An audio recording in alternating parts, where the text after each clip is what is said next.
before we get to the overall fight, there is a bit of pepper I got to throw the way of the Australian Electoral Commission. Now, they have told anyone who will listen publicly, privately, that more people than ever before will vote before election day. To give you an idea of just how many people are expected to vote before election day, it was 3 million people who voted before election day in 2016. We are now past 3 million people on this Wednesday night, with still a couple of days of pre-poll voting to happen. Now, what this means is that pre-poll voting, which generally is done in the local areas where you would vote in an electorate, it will be the single biggest booth that is to be counted on any one night. So imagine if just one particular school was able to be the place where 40% of the electorate turned up and voted at once. Well, we hear today from the AEC, who knew this was coming, who've told everyone, who've advertised it up the yin-yang that you can vote early, and vote often if you're a lefty, of course, sorry, Stephen, is that they may not be able to count enough of those votes on Saturday night to give us a result.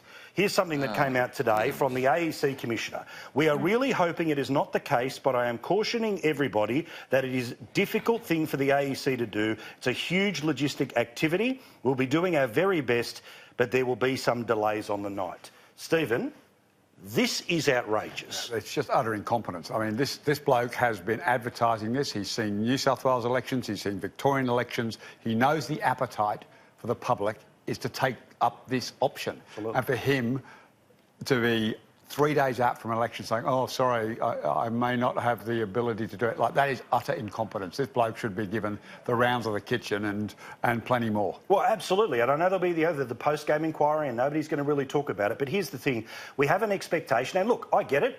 It's not electronic voting. There is a level of sort of delayed gratification here to work out whether it's in the 9 o'clock hour, the 10 o'clock hour, the 11 o'clock hour, depending on whether it's all tight and goes to WA. So there is every possibility of it going late.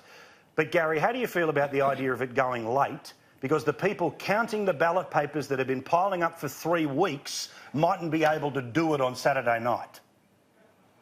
Yeah, look, Paul, the Australian Electoral Commission is a great place to work as long as people don't want to have a vote. It's real simple, isn't it? And this is a ridiculous confession from an organisation that is deeply rooted in the past. And you know, Bronwyn Bishop says it, and I agree with it. There actually needs to be a full-scale inquiry into the conduct of the Electoral Commission. They are, without doubt, not a fair and reasonable umpire in the way they conduct elections and redistributions and a whole bunch of other things, in my opinion. And that is just an opinion I wouldn't mind being tested. Paul, the problem is, you're right, the biggest booth in electorates will be the pre-poll booth, and they're going to have to allocate workers accordingly. But the Electoral Commission have also done a couple of other dumb things. In Upton electorates, they've gone, oh, you know, there's too many queues at this school or that school, so we'll create a whole bunch of extra booths. And so there might be 34 booths where there might have been 28 in the past. And so they've scattered themselves thin on the ground because they think, oh, it's a quick way of getting home early, have a bite to eat and watch the coverage on Sky. But this is a serious night. And, Paul, the one thing the Electoral Commission hasn't done is they haven't provided an electronic roll. I've already pre-polled voted. And the lovely lady at the pre-poll at Rockley here in Brisbane said, I've got to ask you this, have you voted already in this election event? And then looked at me and she said, I don't know, of course, what I would do if you said, yes, you have. There is no way your name is getting marked off the roll.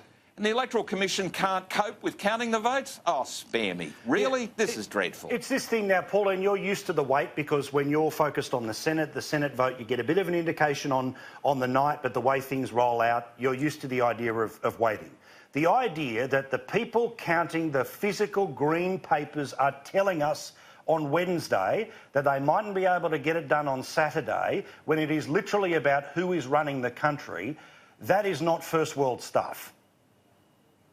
It's not first world stuff, and I think a lot needs to be investigated with elections. I think the 3-week pre-polling is ridiculous. Then you've got another 2 weeks for the votes to come in from postal votes. I think that in itself, because someone could hold on to their postal vote till after the election, see how it's going, and then cast their vote then afterwards. There's no guarantee that that vote was cast on the day of election before 6 o'clock the polls closed.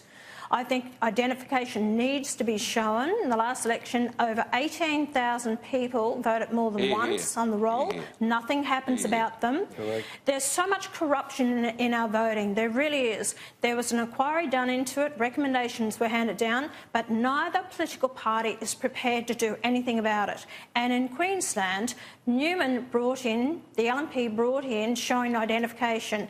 At the next election, when Anastasia Palaszczuk, the Labor, got elected, they then actually, the first bit of legislation was to get rid of showing identification when you go to vote. You know the same old saying, vote early, vote often. I've heard for years that was Labor's polling saying, and they actually go from booth to booth, get their names marked off, vote multiple times. And when you get seats like Herbert, that was won by 37 votes. It is crucial that people cannot vote more than once, and that's a lot of seats around the country. Well, don't forget, in the seat of Herbert, there were more people accused of voting more than once, including people who were accused of voting 8 and 9 times than the overall margin of that particular seat. Now, for those that are half watching and half listening who are saying that, oh, there they are in prime time on Sky News trying to pretend that the election's rigged, I'm not saying that. What I'm saying is exactly a matter of competence. There's one job they've got to do, and it's to deliver a result on the night as the people have given them. If it's a hung parliament, it's a hung parliament. If it's a thumping win one way or the other, whatever. But we have seen this too many times before. Remember that they had to have a revote in Western Australia because they lost ballot papers. I'm absolutely with you on the issue of the incompetence that they've publicly displayed, at least before we all sit there and complain on the night about what's going wrong. We now know up front they're going to be incompetent, so it's harder to complain. But I am going to have to deal with some of the banging at the moon from your other two panellists here, Gary and Pauline. I have actually sat on the Joint Parliamentary Committee that reviews the election. I have actually done the investigation. I've dealt with this issue around multiple voters, and there is no evidence. Do you think in the year 2019 that there's some orchestrated campaign out there by a bunch of young Labor people voting at... No, not you. But 18,000 people double voted in the last election, not one person. Vote often. Seriously, you can't even keep the fact that your chief of staff flew to America. Oh, stop it. OK? So to suspect that there's some organised campaign out there of double voting. What is the truth, there has been Stephen? There have been so many investigations into this issue, and you have no evidence to back up that there is a conspiracy. No, but there is reeling the fact. off a number. Reeling off a number is not a conspiracy. No, but hang on. 18,000 people was what the AEC told us after the last election. And how many total of people fined 0. And how many of electronic those? roll, How many of those were electronic rolls? That's actually a serious. Bring in identification. Yeah, no, I'm not interested in identification. We know you're about suppressing the roll. When they go to vote. You're Trumpian, Pauline. Very easy. You're afraid of people voting, OK? Trumpian, your bloke's been spreading fake news for the past 2 weeks. Gary's actually put forward something that is worth a genuine discussion. I think that the prospects of a roll being hacked, Gary, is actually a serious problem. You've seen the evidence, and this is not about... Our tax file numbers aren't hacked. No, yeah, but the Electoral Commission would become a much more... No one really cares about our tax file numbers. So the book's never hacked, Stephen. I mean, seriously, no, let's be serious. The problem is the ability for foreign actors, foreign actors to target an electronic voting roll or electronic voting is a serious threat. If you know, and I know you're a serious person, Gary. If you treat this seriously, I have serious concerns. You cannot protect the database. On this issue. Not that I don't think it's a good idea. Pauline, then Gary. Yeah, I just want to ask one question. If Campbell Newman brought in to show identification when you go to vote, to get your name crossed off, that is you actually voting, what is a very legitimate, good reason why Anastasia Palaszczuk got rid of that? Why would Labor get rid of showing identification? Because poor people, people who move around more, going to vote. Because the demographic that you are deliberately targeting those those less well-off in society. And they've got a Medicare card. Less well-off in society. They've got a Medicare card. Okay? So let's be absolutely clear. You're just showing your identification. That is actually you going to vote. That's what they're doing. You can't have it both ways. You claim to be the great Democrat and you want as few as possible people to vote as you can get. See, this is the American thing.